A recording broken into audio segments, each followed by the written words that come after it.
I endured 3 years in prison for my husband, Michael Foster, and upon release, received only a $1 gift card/cash gift and a congratulatory card. Just as I thought it was a mistake, I noticed that Chelsea Davis, the girl next to me, also had only a $1 card in her envelope. I dismissed my concerns and cheerfully accompanied Michael Foster to his opening ceremony. However, that evening, I came across Chelsea Davis's Twitter post, where she flaunted a check. "Congratulations on the opening, Mr. Foster. The boss is so generous, giving a 100 million gift card/cash gift and a congratulatory card." The comments section was filled with envy, congratulating her on achieving a happy ending with the boss. Michael Foster not only didn't explain but was also eager to distance himself from me. "You just got out of prison, it's not suitable to be public. Let's keep our marriage confidential for now and refer to me as boss in public." Then, he liked Chelsea Davis's Twitter post. Tears welled up in my eyes, and I called his arch-rival, "I'll work for you from now on. You willingly went to prison for 3 years for Michael Foster's business. Why suddenly want to work for me?" "I remember, he promised that he would give you the department head position when you got out. Are you sure you don't want it?" I repeatedly rubbed the $1 bill and couldn't help but let out a bitter laugh. "Yeah, I don't want it." As soon as the words left my mouth, Michael Foster suddenly appeared in front of me, asking suspiciously, "Don't want what?" I hung up the phone calmly and told the truth, the department head position. Hearing this, a glimmer of light flashed in the man's complex expression, as if relieved. "That's perfect. Anyway, I was planning to give it to Chelsea Davis. You can start as a clerk." Hearing this, I couldn't help but frown. I endured 3 years in prison for Michael Foster's Foster Enterprises. He repeatedly promised me that the position would be mine when I got out. But who would have thought that I would end up as a menial laborer? At this moment, Michael Foster broke his promise from 3 years ago. But I couldn't see any guilt in his eyes. My eyes were burning, and the unbearable pain in my heart was overflowing. Seeing that I didn't say anything, Michael Foster took out a document from his briefcase and threw it on the coffee table. He said nonchalantly, "This is the confidential marriage agreement, just for the sake of the Foster Enterprises." The words confidential marriage agreement severely stung my eyes. 3 years ago, the day before I went to prison, Michael Foster and I got married. The only belief that supported me through it was the happy married life after my release. But now, I have become an existence he is ashamed to mention. He even wants me to disappear. I mocked myself inwardly, and without thinking, picked up the pen at hand. Michael Foster suddenly turned his head, frowned as he looked at my hand about to sign. She used to want to announce this marriage to the world. How could she suddenly be so decisive?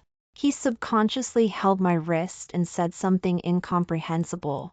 "You're not going to consider it?" I didn't lift my eyelids and signed immediately. After getting the confidential marriage agreement as he wished, he was inexplicably silent for a moment.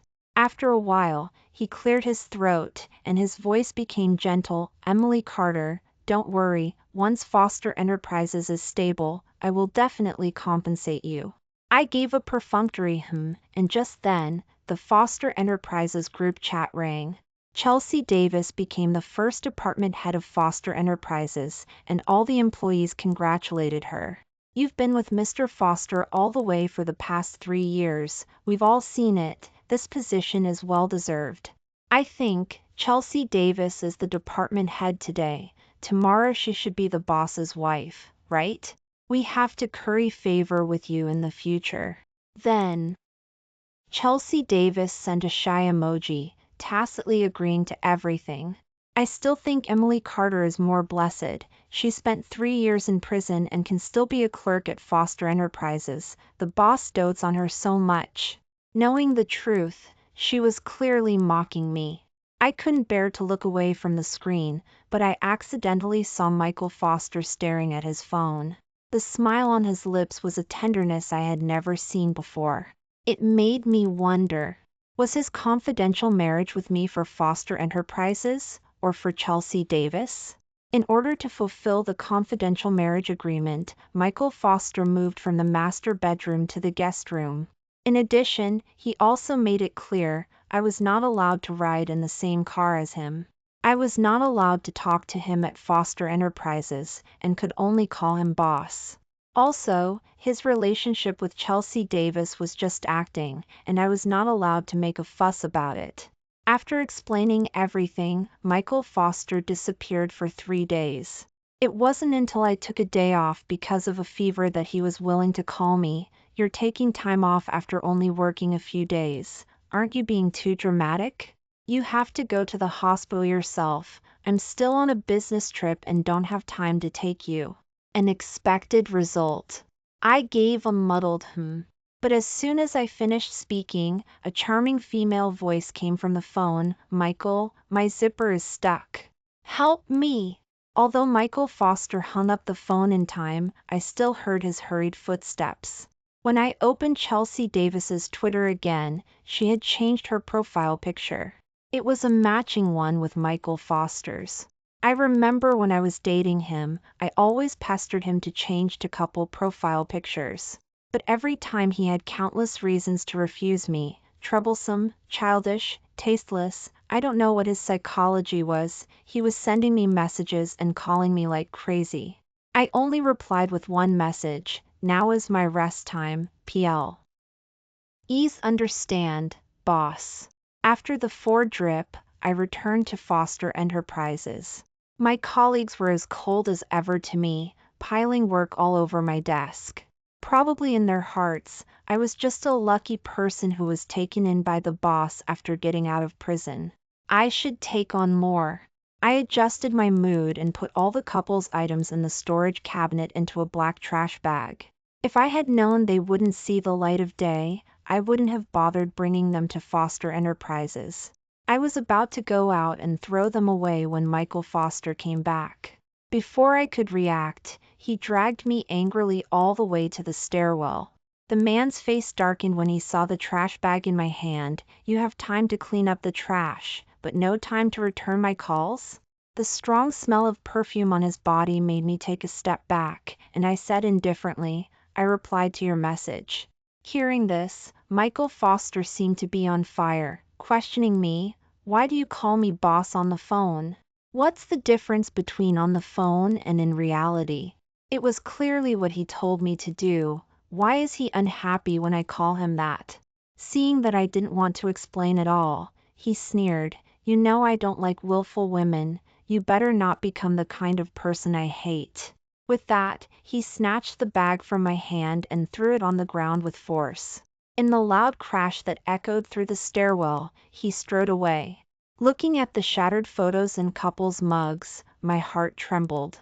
It was as if our years of relationship were also about to fall apart.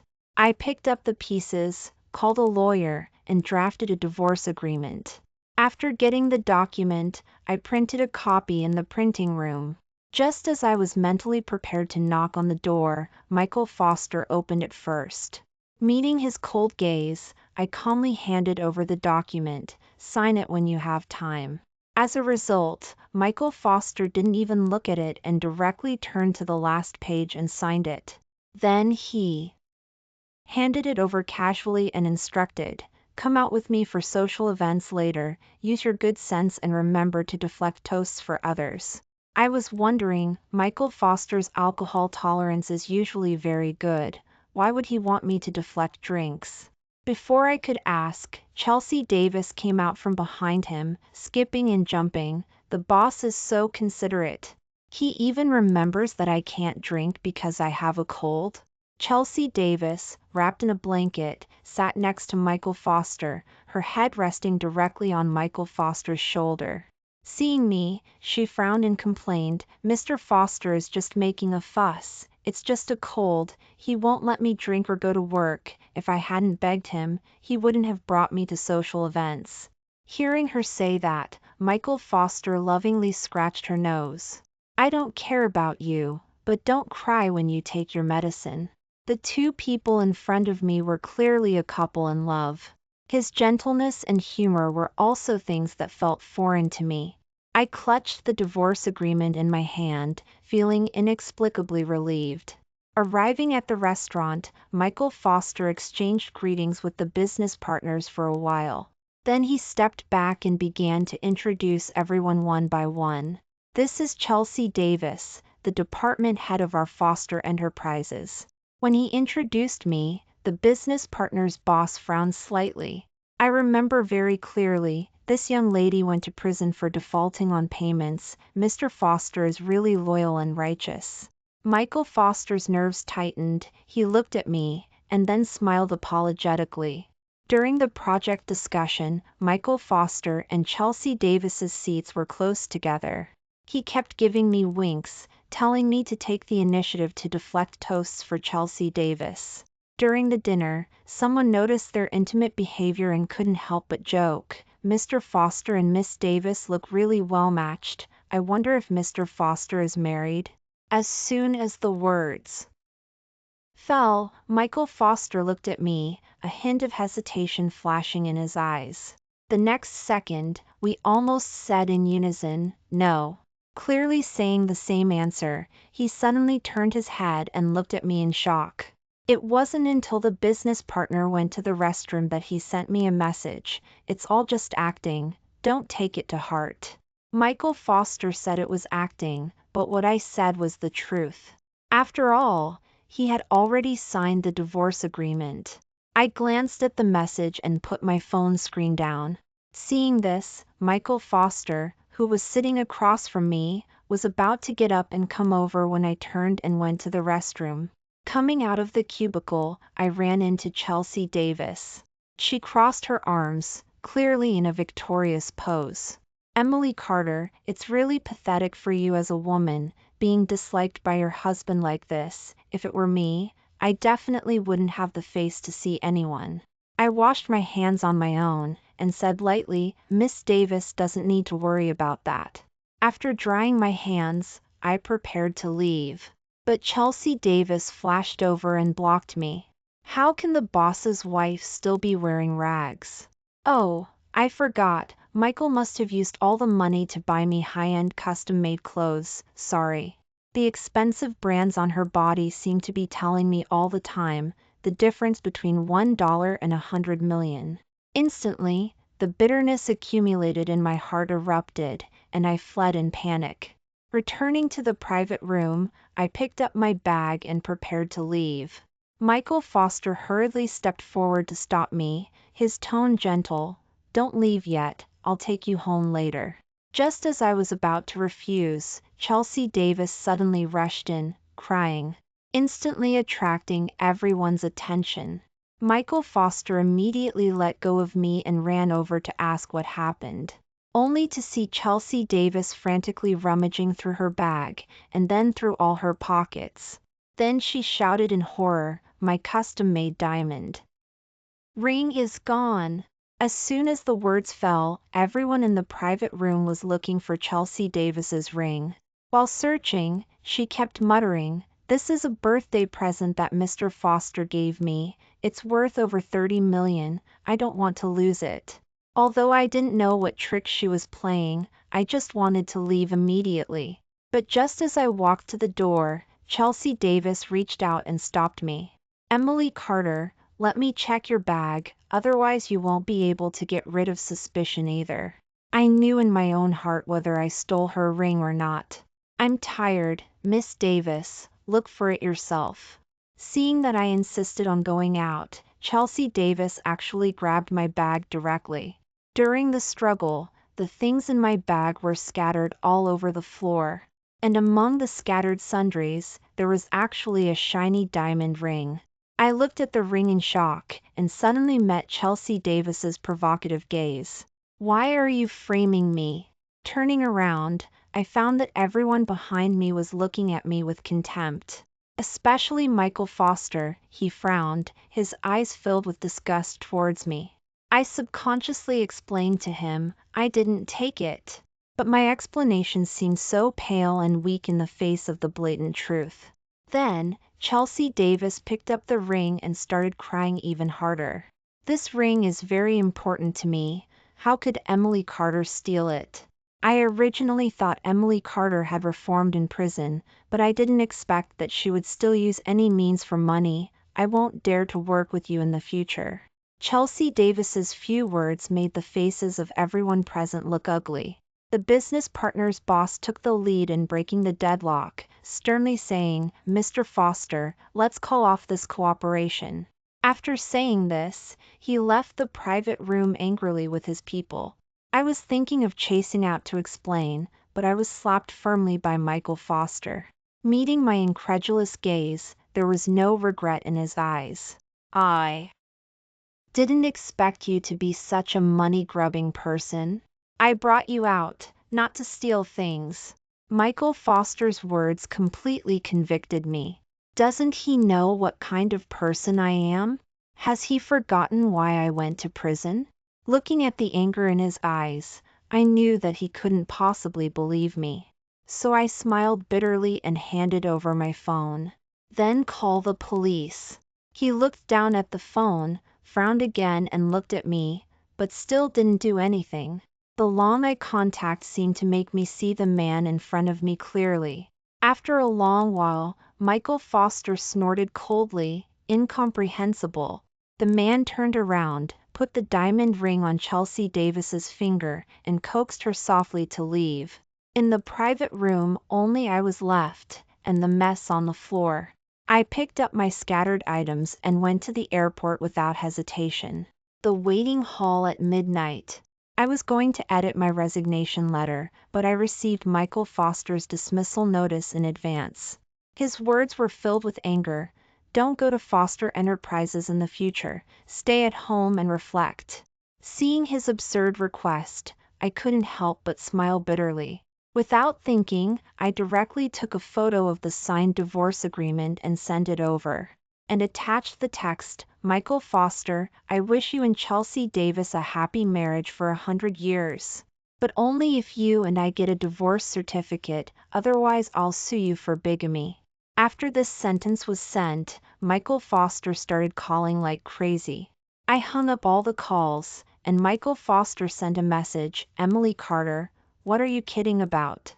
When did I agree to a divorce? If you really think there's something going on between me and Chelsea Davis, then I'll really make something happen for you to see." I replied, "Be my guest," then turned off my phone and started queuing to board the plane. Sitting in the cabin, I took a deep breath. From 3 years in prison until now, it felt like a dream. I really see. I don't believe how brave I was back then, that I would be willing to take the blame for Michael Foster. Even so, I couldn't get the life I wanted. I still remember that Michael Foster's nemesis, Samuel Cole, came to me before I went to prison. "You're not worth it for a man. Why don't you work for me?" But I was obsessed and wasted 3 years of my youth, missing a good opportunity.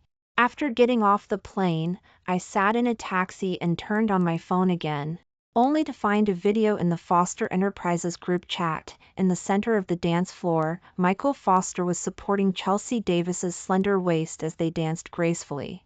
The two were wearing custom-made evening dresses, with matching colors, obviously a couple's outfit. And the others on the scene started cheering "Get together." Michael Foster not only didn't refute it, but tightened his grip on her waist. The two were affectionate and sweet, like a couple. As an observer, I even thought it was their wedding scene. The Foster Enterprises group chat was even more lively, with everyone crazily swiping 99. Chelsea Davis also boldly showed off on Instagram, "The Foster Enterprises will definitely get better and better without thieves in the future, and the boss will love me more and more." A few seconds later, Michael Foster liked it below. But at this moment, my heart was no longer troubled. I quit the Foster Enterprises group chat and ignored it. Leaning against the car window, looking at the splendid scenery flashing past, I felt an unprecedented sense of relief. I took out the $1 gift card/cash gift in a congratulatory card from my bag, reminding myself all the time that man's heart had changed long ago. and I should also learn to cut my losses in time. Arriving at the hotel, I received an offer from Samuel Cole. Come to work when you're rested. I always keep my word. The department head position is yours. Although this job was 3 years late, it wasn't too late. I'm done with Michael F. Oster, don't worry, I'll take my work seriously. After hanging up the phone, I realized that Michael Foster had sent me 99 plus messages. I had only turned on Do Not Disturb before, but now I decided to block him. The next morning, Samuel Cole asked me to meet at a coffee shop to discuss my employment. As soon as I sat down, my phone started ringing like crazy. It was an unknown number. I answered it, and it turned out to be Michael Foster. Emily Carter, what's going on? Why aren't you at home? Tell me where you are. I have something to say to you. Before I could speak, Samuel Cole took the phone and said slowly, "Long time no see, Michael. Your wife, oh no, ex-wife, is with me, but she can't talk to you right now." Michael Foster on the other end of the phone was stunned and obviously panicked. Samuel Cole? What did you do to Emily Carter? Come at me if you have a problem. Hearing this, Samuel Cole rolled his eyes at me. He must have found Michael Foster's fake affection ridiculous, just like I did. I helplessly took back my phone and said lightly, "I came to Samuel Cole on my own initiative." Hearing my words, Michael Foster was completely incredulous. Are you crazy, Emily Carter? You're looking for him? Where are you putting my face? At this point, he still cares about his face. What about me? He has trampled on my dignity time and time again. I smiled bitterly. Since you can't give me a fair job, I can only seek it myself. After saying that, I pretended to hang up the phone. Michael Foster told me to wait. Aren't you doing all this because of me and Chelsea Davis? Then I'll ask you, did you see the video last night? Why didn't you make a fuss, as if nothing had happened? I understood in an instant. So the video from yesterday was directed and acted by him. He was waiting to see me go crazy, waiting for me to beg him to change his mind. This was too ridiculous. I'm no longer a little girl who likes cheesy dramas. Every decision is carefully considered. Red, not a trick to win him back. I sneered and seriously answered his question. I hope you understand, I'm serious about the divorce. As for what happens between you and Chelsea Davis, that has nothing to do with me. After these words were spoken, the other end of the phone suddenly fell silent, and I was gradually losing patience and directly hung up the phone. Samuel Cole, who was watching from the side, smiled at me. I thought this kid was a jerk a long time ago, but I didn't expect him to be such a jerk. You went to prison for him for 3 years. He shouldn't just be grateful to you, but he found someone else? I took a sip of coffee, shrugged my shoulders, and said I didn't want to continue this topic. According to my understanding, Samuel Cole is a good person. He started his own business at a young age without borrowing a penny from his family. Now that his Foster Enterprises has grown, he has started to support college students to start their own businesses, paving the way for them. He only had a grudge against Michael Foster for a project. Even though they were not in the same city, they were always competing across regions. Both sides suffered a lot. After sitting for a while, I suggested going to see the coal industries. When I entered the coal industries, I realized that Samuel Cole's coal industries was well organized, and the working atmosphere was much more relaxed. He also offered me twice the salary of my previous Foster Enterprises. Michael Foster doesn't know how to cherish talent, but I do. I shrugged and smiled. When I first graduated from college, several Foster Enterprises offered me olive branches. Unfortunately, I made the wrong choice for the sake of so-called love. After the tour, I rented an apartment nearby. That night, I invited all the colleagues in the department to a restaurant for dinner, just to get to know each other in advance. Emily Carter, our coal industry's benefits are pretty good. Let's work hard together in tea. He future. That's right. We also have to thank Emily Carter for treating us. After saying that, we all raised our glasses and drank happily. Halfway through the meal, I was afraid of losing consciousness in the end, so I went to the front desk to pay the bill in advance. But just as I handed over my bank card, another card was handed over next to it. When I looked up, I realized that it was Michael Foster standing in front of me. While I was stunned, he directly handed the card to the front desk. Use mine. After paying the bill, he frowned and looked me up and down. You clearly can't drink. Why did you come out to drink? Who will take care of you if you drink too much? As he spoke, he was about to come up and help me.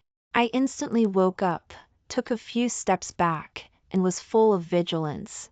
I don't need you to take care of me. Seeing my staggering appearance, Michael Foster shook his head helplessly. I'm worried about you when you're drunk. I'll take you back. The hypocritical him in front of me was really ridiculous. He was the one who asked me to deflect drinks for Chelsea Davis before, and now he's the one who's worried about me being unsafe when I drink. For a moment, I didn't know which one was the real Michael Foster. Seeing him step forward, I took another step back, keeping my distance from him. Don't forget what I said. I'm done with you. Noticing my estrangement, Michael Foster couldn't help but frown. Some things are just said, don't make it too stiff, otherwise it won't end well for anyone. Does he still think I'm making a fuss now? I really underestimated his self-righteousness. Seeing that I didn't respond, he realized that his tone was too stiff.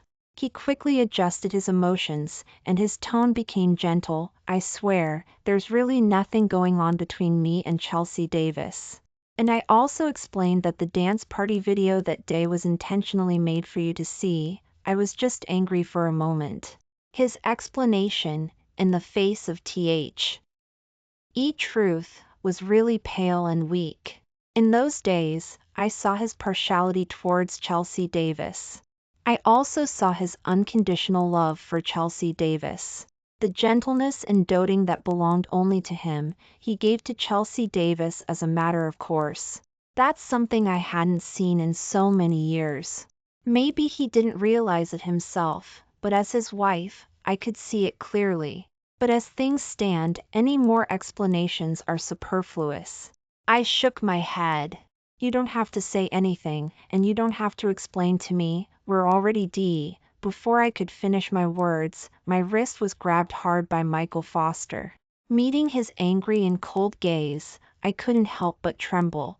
He looked at me for a long time, and then slowly opened his mouth. I've already made it very clear, Michael Foster, will never divorce you. Before I could react, I found myself being picked up horizontally by him. And the dizzy me, no matter how much I struggled, it was useless. Let me go!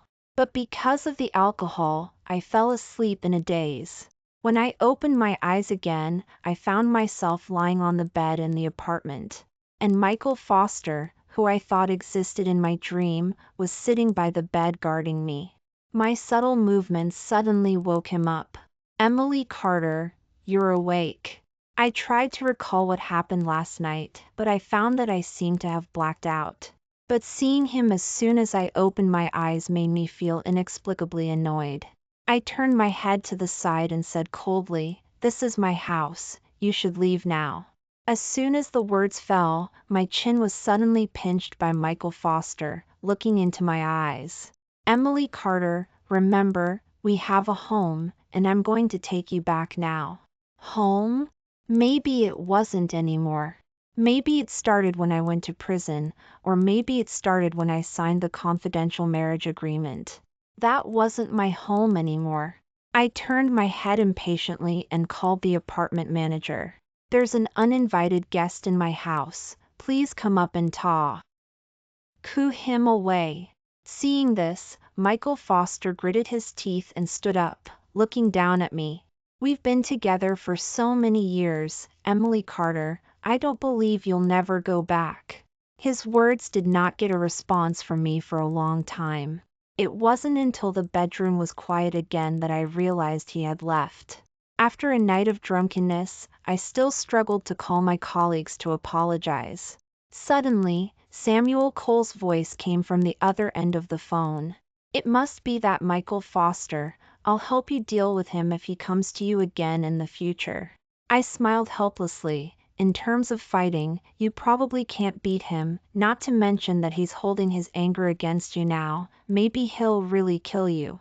It was originally a joke, but Samuel Cole inexplicably became serious. "Then I'm not afraid."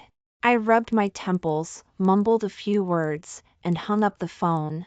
On the day I joined Cole Industries, Samuel Cole insisted on holding a welcome party for me at Cole Industries. In addition, he also wrapped a thick stack of gift cards/cash gift in a congratulatory card for me. I declined, but he insisted on giving it. "You moved out rashly, you must be short on money, take it." This reminded me of the $1 gift card/cash gift in a congratulatory card Michael Foster gave me. It was really ironic and ridiculous. On my first day at Cole Industries, I took on a big project. If I remember correctly, it was the one that Chelsea Davis had recently taken over. On the way to the business partners Foster Enterprises, Samuel Cole asked me worriedly, "What if you meet Michael Foster? Should I take over?" I looked at the scenery outside the window. My heart had long been relieved. But I didn't expect that as soon as I entered the Foster Enterprises gate, I ran into Chelsea Davis. Her clothes were still gorgeous, and the provocation in her eyes was not reduced at all. "Emily Carter, do you know what your reputation is like at Foster Enterprises now? Both a thief and a traitor. You still have the face to talk about business?" Samuel Cole was about to step forward to argue, but I directly stopped him and told him not to be impulsive. I looked at Chelsea Davis calmly. "You should know best what the truth is. I never bother to explain unfounded charges. But Miss Chelsea Davis is different. You've already interfered in my marriage. It seems the title of homewrecker is definitely yours." As soon as the words left my mouth, Chelsea Davis raised her hand in a fit of humiliation, feigning a strike. "The one who isn't loved is the third party. I don't know what you're so proud of. Your own husband is so disgusted with you that he doesn't want to acknowledge the marriage, but he dotes on me. Don't you feel ashamed?" Although she was putting on a brave face, she was trembling with anger. I ignored her, glanced at my watch, and smiled politely. "I have a client meeting. Please excuse me." Although she wanted to continue to pester me, she didn't dare to act rashly seeing Samuel Cole there. Fortunately, the cooperation was very successful. Although I endured 3 years in prison, I hadn't lost the experience I'd gained from struggling in the workplace. "Once they've considered it, we can sign the contract." Samuel Cole gave me a thumbs up but hesitated. "It seems Chelsea Davis is also here to discuss this project. Are you confident?" I know Chelsea Davis's abilities better than anyone. From what I understand, she has been by Michael Foster's side since I went to prison.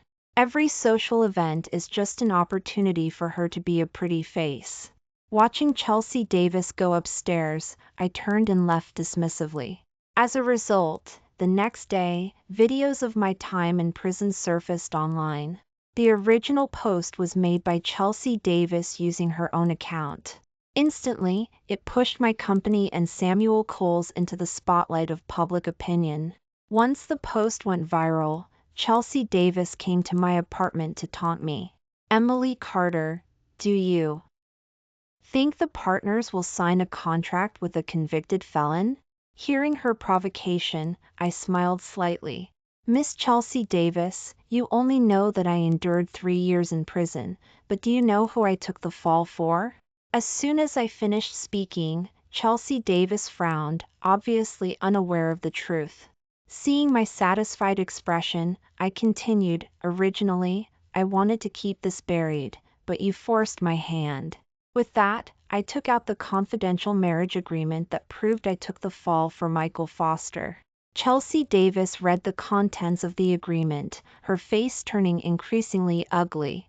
If I exposed the agreement, Michael Foster would be caught in a storm of public opinion, and as his dependent, she would naturally be affected. It would be all harm and no benefit to her. How is this possible? Chelsea Davis looked at me, her big eyes filled with tears. Please don't expose it, okay? I'll delete the post immediately, and I'll give you the project. It was my fault. I snatched back the agreement, my tone indifferent. I'll consider it. Leaving those words, I closed the door, dismissing her.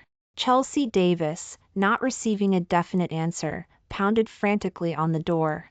I directly called security and had her dragged out of the apartment.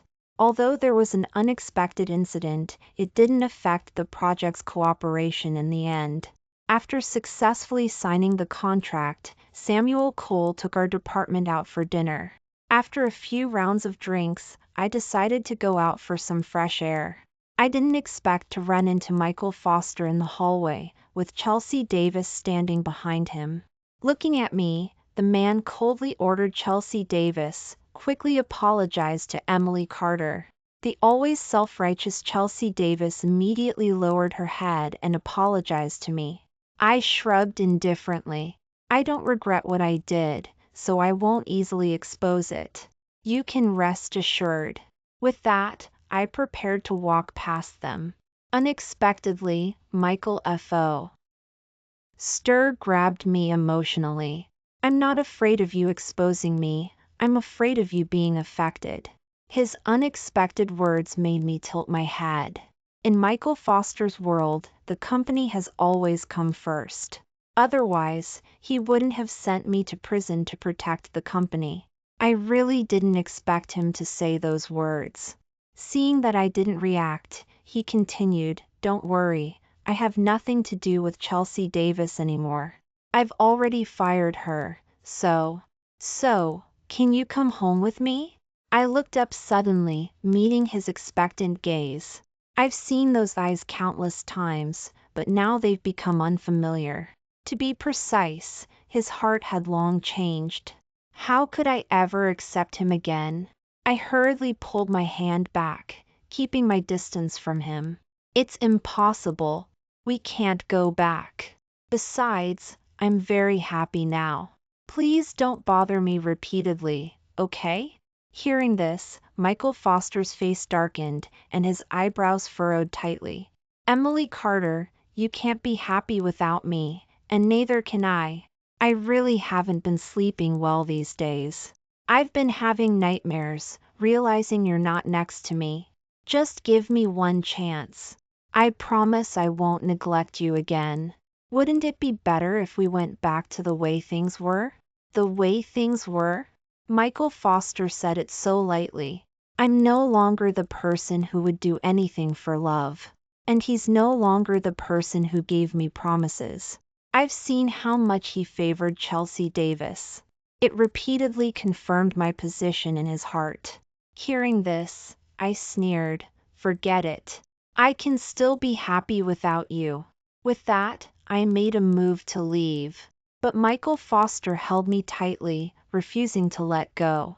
I was wrong. Emily Carter, I was just temporarily confused. I struggled with all my strength. Let go of me. But the next second, I was suddenly pulled into another embrace. I looked up in shock and saw Samuel Cole. Seeing Samuel Cole, Michael Foster's face immediately darkened, radiating anger. My AF. Affairs with my wife don't need an outsider to interfere. Samuel Cole put on a playful look and scoffed. Emily Carter is still my employee. Why can't I interfere? And don't forget, she's already planning to divorce you. Stop calling her wife and get lost with your mistress. Hearing this, Michael Foster instantly became furious. He pulled me aside, grabbed Samuel Cole by the collar, and frowned. If you dare say that again, don't blame me for being impolite. Samuel Cole raised his chin, his smile unwavering. He looked directly into Michael Foster's eyes and repeated what he had just said.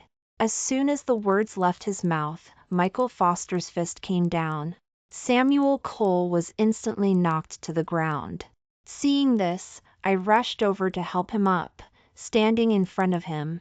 "Michael Foster, you're crazy." Looking at me, Michael Foster clenched his fists, his eyes bloodshot. "I'm the man you love, and you're yelling at me for him." Hearing this, I really laughed. "I'll say it one last time, I don't love you anymore." I said each word clearly, staring at Michael Foster, who was frozen in place. After a long while, I pretended to pull Samuel Cole away, and behind me came Michael Foster's hysterical roar, "Emily Carter. If I never see Chelsea Davis again, and if I stop treating Samuel Cole like an enemy, can you forgive me?" In the dim hallway, I didn't look back. "Michael Foster, my lack of love for you has nothing to do with anyone else." With that, I pulled Samuel Cole away, disappearing at the end of the hallway. Unexpectedly, Michael Foster never appeared again after that. He voluntarily surrendered to the police and personally exposed the events of that year online, admitting that I took the fall for him. He specially recorded a video, apologizing to me in front of everyone. He also mentioned Chelsea Davis falsely accusing me of stealing a ring. In a video that lasted over 10 minutes, almost all he said was "I'm sorry." And in front of the camera, he had the high-spirited look he had in the past. The dark circles under his eyes and the stubble on his chin all proved that he wasn't doing well.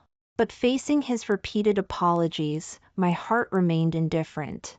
After watching the video, I hired a lawyer to send him a notice, arranging to go to the Marriage License Bureau to get a divorce certificate together. The two of us received the documents expressionlessly, as if we were doing office work. It wasn't until we were separating at the entrance of the Marriage License Bureau that Michael Foster stopped me. "Don't worry about the property. I'll give you everything I can." The man raised his hand towards me, hesitated for a moment, and quietly lowered it. "I sincerely hope you can be happy and take good care of yourself without me." I smiled slightly. "You seem to have forgotten that I've always taken care of myself." Michael Foster's gaze faltered, and he nodded with a wry smile. I nodded in acknowledgement and turned to walk towards the tree-lined avenue. Michael Foster stood there, gazing longingly. Gradually, dark clouds gathered in the sky, and it began to drizzle. I hailed a cab, glimpsing in the rearview mirror Michael Foster letting the raindrops fall on him, looking extremely lonely. He was about to face the 3 years in prison that I had taken his place for. And as I looked at the raindrops on the window, I smiled. For me, after the rain, a new day had dawned.